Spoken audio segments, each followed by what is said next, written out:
অতফারদার কথা ওভাবে কইেন না, ও ঘুষ খাওয়া ঘুষের কথা ওভাবে কইেন না। এর মধ্যে আমাকে অনেক অফিসার আল্লাহর রহমতে ঘুষ খায়। আর যদি সুদের বিপক্ষে ভাবে কান আমাকে প্রধান মুরব্বী তো সুদের লাইন খুলে দিয়েছে, তাই না ও তো রগলো বাদ দেন, এটা বাদ দেন সেটা বাদ দেন, তাই থাকে কি? একজন গেঞ্জি কিনছে, একটা গেঞ্জির পিছনে রয়্যাল বেঙ্গল টাইগার বাঘের ছবি আছে না, এরকম পিছনে বাঘ সামনে সিংহ, তার গায়ে আলাদা এরকম শক্তি বেরিয়ে গেছে। কারণ আর একজনের ওই গেঞ্জির গায়ে ওই বাঘের ছবি দেখে ওর খুব শখ হয়েছে, আর ও চিন্তা আছে যে গেঞ্জির গায়ে তো গেঞ্জি ছিঁড়ে গেলি পরে থাকবে না, ও গেঞ্জিও বাদ দিতে হবে, তাই আমি আর্টিস্ট দিয়ে পিটি বাঘের ছবি আঁকিয়ে ফেলবো। আর্ট ম্যানেরটা ডাইয়ে নিকেছে, দোস্ত আমার পিটিয়ে বাঘ আঁকিয়ে দিবি আর বুকি সিংহ আঁকিয়ে দিবি, আমার ভিতরে বাঘ সিংহের সাহস আসবে। কয় কি দেখো, রং দিয়ে দেবো, রঙও তো উঠিয়ে যায়, তাহলে কি হলি ওঠে না, কয় একটা করা যায়, ওই সুই পুড়াইয়ে এরকম ফুটো ফুটো আঁকিয়ে দিই, কয় তালি তাই ভালো, এটা উঠবে না। তো মোম জ্বালাইয়ে মোমের মধ্যে সুই পুড়াইয়ে পিটি বাঘ আঁকতেছে, বাঘ আঁকতে যদি এমনি সুইর খুশাস হয় না, তা যদি পুড়াইয়ে দেয় কিরকম এখন ফিটি জ্বর মারচর কলজে ফুটে এসেছে, কয় দোস্ত দোস্ত কে রিস, কয় যে বাঘ আঁকতেছি, কয় বাঘের কি আঁকতেছি, কয় ন্যাজ, কয় ন্যাজ ছাড়া বাঘ হয় না, কথা যদি কতালি হয়, কথা লেজ বাদ দিয়া ফিরে আবার সুই পুড়াই আবার ফিটি লাগাইছে, দোস্ত দোস্ত রাতটা কি রিস, কয় বাঘ আঁকতেছি, কি বাঘের কি আঁকতেছি, কয় পাও আঁকতেছি, কয় পাও ছাড়া বাঘ হয় না, কথা যদি কতালি পাও বাদ দিতে হয়।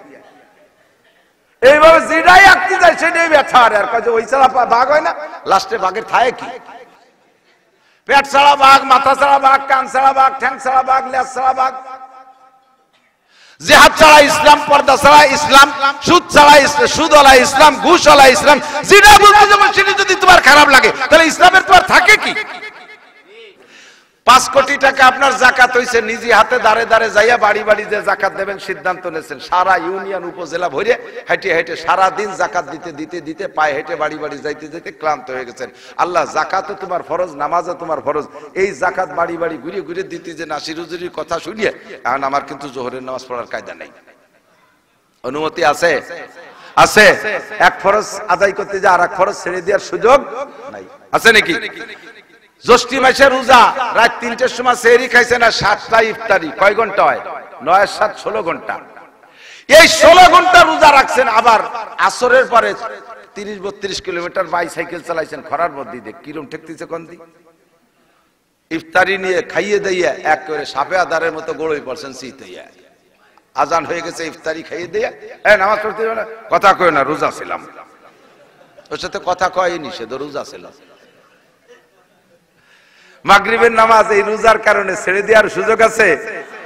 ইফতার খাইয়ে শুয়ে রয়েছে, এরপরে উঠে আবার গলার সময় খাইয়ে দেয়, এর মধ্যে ইশারা জানতেছে এই নামাজ পড়তে যাবি না, কথা কয় না, রোজা ছিলাম, কথাই বলা যাবে না, ও রোজা ছিল। এই রোজার 5 পাইয়ের দাম আছে, এক ফরজ আদায় করতে আর এক ফরজ ছাড়ার সুযোগ নাই, ঠিক কি ঠিক না? অবশ্যই ঠিক, আপনি জিজ্ঞেস করতেছি ভুলি ভুলি আগে নিয়ে নেবেন। কিন্তু একটা ইবাদত আছে, যেই ইবাদতটা করতে যাইয়া নামাজও ছেড়ে দেওয়ার অনুমতি আছে, রোজা ছেড়ে দেওয়ার অনুমতি আছে, প্রয়োজনে এই বছরে হজও ছেড়ে দেওয়ার অনুমতি আছে। সেই ইবাদতটা কি? সেই ইবাদতের নাম জিহাদ। জিহাদ ইবাদতের নাম কি? জিহাদ। জোরে বলেন কি?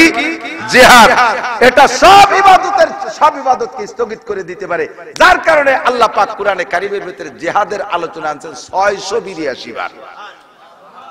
আর সেই জিহাদের আলোচনা যখনই উলামায়ে কিরাম করে, একটা সময় একটা দল এভাবে বলতে থাকে, হুজুর ওই জঙ্গিবাদী বাদ দেন, ওইগুলো বাদ দেন, এটা বাদ দেন, ওটা বাদ দেন, এ বাদ দেন, ও বাদ দেন, তা বাদ দেন, সব বাদ দিতে দিতে শেষ থাকে।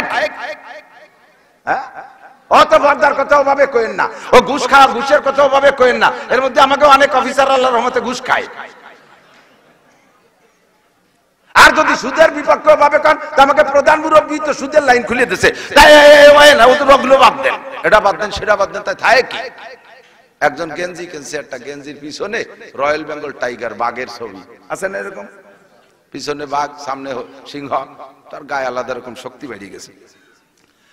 কারণ আর একজনের ওই গেঞ্জির গায়ে ওই বাঘের ছবি দেখে ওর খুব শখ হয়েছে, আর ও চিন্তা আছে যে গেঞ্জির গায়ে তো গেঞ্জি ছিঁড়ে গেলি পরে থাকবে না, ও গেঞ্জিও বাদ দিতে হবে, তাই আমি আর্টিস্ট দিয়ে পিটি বাঘের ছবি আঁকিয়ে ফেলবো। আর আর্ট ম্যানেরটা ডাইয়ে নিকেছে, দোস্ত আমার পিটিয়ে বাঘ আঁকিয়ে দিবি আর বুকি সিংহ আঁকিয়ে দিবি, আমার ভিতরে বাঘ সিংহের সাহস আসবে। কয় কি দেখো, রং দিয়ে দেবো? কয় রঙও তো উঠিয়ে যায়। তাহলে কি হলি ওঠে না? কয় একটা করা যায়, ওই সুই পুড়াইয়ে এরকম ফুটো ফুটো রেখে দেই। কয় তালি তাই ভালো, এটা উঠবে না। তো মোম জ্বালাইয়ে মোমের মধ্যে সুই পুড়াইয়ে পিঠি বাঘ আঁকতেছে। বাঘ আঁকতেছে এমনি সুইর খুশাস হয় না, তা যদি পুড়াইয়ে দেয় কিরমটা এখন পিঠি জ্বর মারছর কলজে ফুটে এসেছে। কয় দোস্ত দোস্ত কে রিস? কয় যে বাঘ আঁকতেছি। কয় বাঘের কি আঁকতেছি? কয় ন্যাজ। কয় ন্যাজ ছাড়া বাঘ হয় না? তা যদি কতালি হয়, কথা লেজ বাদ দিয়া ফিরে আবার সুই পুড়াই আবার ফিটি লাগাইছে। দোস্ত দোস্ত রাত কি রিস? কয় বাঘ আঁকতেছি। কি বাঘের কি আঁকতেছি? কয় পাও আঁকতেছি। কয় পাও ছাড়া বাঘ হয় না? কথা যদি কতালি পাও বাদ দিতে হয়। এইভাবে যেটাই আঁকতে যায় সেটাই ব্যথা। আর কয় যে ওই ছাড়া বাঘ হয় না। লাস্টে বাঘের থায় কি?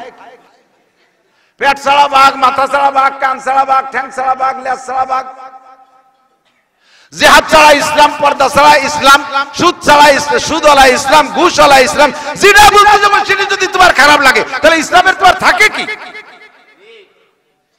ইসলামই থাকবে না শেষ কথা কোন ঠিক কিনা? ও দোস্ত, আল্লাহ পাক রব্বুল আলামিন কুরআনে কারীমের ভিতরে 682 বার জিহাদের কথা আনছে। প্রমাণ করে দেখাই আমি জিহাদের কারণে নামাজ স্থগিত রাখা জায়েজ। খন্দকের যুদ্ধ যখন সামনে আসতেছে, হুজুর সাহাবায়ে কিরামদেরকে নিয়ে খন্দক খনন করতেছে। খন্দক খুঁজতে খুঁজতে বেশ খনন হয়ে গেছে। এর মধ্যে কাফেররা প্রায় চলে আসছে। ওই দিন প্রায় ঢুকে পড়ে বাপ, ইতিমধ্যে খন্দকের খালি খুঁজতে বাকি রয়েছে। জিবরাইল এসে বলতেছে, হুজুর জোহরের রক্ত তো হয়ে গেছে, কিন্তু খন্দক তো খুঁজা হয়নি। ওদিকে এই আবু সুফিয়ান দলবল নিয়ে চলে আসছে।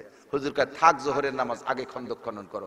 খুঁজতে খুঁজতে আসর, এখনো খন্দক শেষ হয় নাই। কয় থাক, আসরের নামাজ খন্দক খনন করো। খুঁজতে খুঁজতে মাগরিব, এখনো খন্দক শেষ হয় নাই। কয় থাক, মাগরিবের নামাজ আগে খন্দক খনন করো। খুঁজতে খুঁজতে ঈশা রক্ত, এখনো খন্দক শেষ হয় নাই। হুজুর কয় থাক, ঈশার নামাজ আগে খন্দক খনন করো। 4 ওয়াক্তের নামাজ স্থগিত রেখে নবী পাক জিহাদের জন্য খন্দক খনন করেছে। প্রমাণ করে সময় সাপেক্ষে কার্যক্ষেত্রে কখনো কখনো জিহাদের গুরুত্ব নামাজের চাইতে বেশি। কথা বলেন ঠিক ঠিক না? এজন্য আল্লাহ তাআলা জিহাদ নামাজের আলোচনা করেছেন 82 বার, আর জিহাদের আলোচনা করেছেন 682 বার। কোরআন শরীফের আয়াতগুলো বিছে বের করলে যেভাবে আয়াতের সংখ্যা, সেই হিসেবে প্রায় 6 পারার উপরে কোরআন শরীফে খালি জিহাদের আলোচনা। দুঃখের বিষয়, এগুলো আলোচনা করতে গেলে মুসলমানের গায়ে পড়ে, অনেকের খারাপ লাগে। ভালো করে মনে রাখেন, এর একটা আয়াত সম্পর্কে যদি আপনার সন্দেহ থাকে আর আপনার মনের ভিতরে খারাপ লাগে, আর এটা বাধা দিতে মনে চায়, আপনি পাক্কা কাফের, আপনি হজ করেন না, যাকাত দেন, তাবলীগি যান, মসজিদে যান, মাদ্রাসার সভাপতি আর সেক্রেটারি যাই হন না কেন, আপনি এখনো মুসলমান হতে পারেন নাই। আগে মুসলমান থাকলেও এই মুহূর্তে আপনি কাফের হয়ে গেছেন। আর এই মুহূর্তে কাফের হওয়ার কারণে কি কি হয়েছে এটা একটু শুনিয়ে নেন। 1 নম্বরে আপনার বউ তালাক হয়ে গেছে। আপনার বউ তো আপনার ওই বিশ্বাসে বিশ্বাসী না, সে বেটি মুসলমান। আর এদিকে আপনি এই জিহাদকে সমালোচনা করার কারণে কাফের হয়ে গেছেন। আর কাফের আর মুসলমানের বিয়ে থাকে না, মুখে তালাক কোয়া লাগে না, এমনি বউ তালাক হয়ে যায়। 1 নম্বর বিপদে পড়ছেন। 2 নম্বরে এই বউ নিয়ে ঘর সংসার করবেন, যতদিন মিলামেশা হবে ততদিন জিনার গুনাহ হবে, এর বিচার আলাদা হবে। 3 নম্বরে এই ঘরে যদি পরবর্তীতে কোনো সন্তান পয়দা হয়, সেটা জারজ সন্তান, হারামজাদা জারির বাচ্চা পয়দা হবে। 4 নম্বরে আপনি মরে গেলে আপনার মুসলমানের নিয়ম অনুযায়ী জানাজা, কাফন এবং মুসলমানের কবরস্থানে আপনাকে দাফন করানো যাবে না, আপনাকে হিন্দুদের চিতায় নিয়ে শ্মশানে আপনার পুড়াই দিতে হবে। এটা হলো শরিয়া। কত মাইর খাইছেন চিন্তা করতে পারেন? আমল করতে পারি না পারি, সর্ব আয়াতগুলোকে আমি 100 ভাগ বিশ্বাস করে চলবো। কথা বলেন? কাজেই এই মুহূর্তে যদি জিহাদের ডাক আসে, এই মুহূর্তে জিহাদের ডাক আসে, রেডি আছেন? সত্যি রেডি আছেন? অনেক বুড়োরা চিন্তাছে, ও বাবা আমি পায়খানায় যাতে সাহস পাই না, তুমি আবার জিহাদে হঠাৎ। আমি হলো কমেটে পায়খানা করি, চেয়ারের তলা ফুটু হয়ে যায়। আর একবার হাত দেখবো, আপনি পারেন আর না পারেন, হাতটা দেখায় আল্লাহকে সাক্ষী রাখেন, তাহলে কিয়ামতে বদরী সৈনিকদের সাথে জান্নাতি হবেন। রাজি আছেন? একটা তাকবীর হোক, নারা তাকবীর। বিশ্বের মুসলিম, এই স্লোগান পাল্টাতে বলেন। এক তো আর হইছে, এক হয়ে শুয়ে থাকলে হবে নাকি? এক হও, জিহাদ করো, বক্সিং। বিশ্বের মুসলিম এক হও, জিহাদ করো। ইহুদিদের দালালরা, খ্রিস্টানদের দালালরা, খ্রিস্টানদের আস্তানা, ইনজিলের আস্তানা, বাইবেলের আস্তানা, নেতানিয়াহুর চামড়া আমরা ওই শুয়োরের চামড়া আজকে তুলতে যাব। ওর গায়াত দিলে তো আত্মা ভাগ হয়ে যায়। আমরা ওর চামড়াও তুলতে পারবো না। নেতানিয়াহুর চামড়া কুত্তই কামড়া, নেতানিয়াহুর চামড়া, নেতানিয়াহুর চামড়া। নারায়ে তাকবীর। এখনই যদি ডাক আসে যাইতে রেডি? বাড়ি যা লাগবে, টাকা আনতে যা লাগবে, কাপড় পাল্টাতে যা লাগবে, পায়ে হেঁটে চলে যাবে ইনশাআল্লাহ। সত্যি অন্তরের থেকে বলেছেন।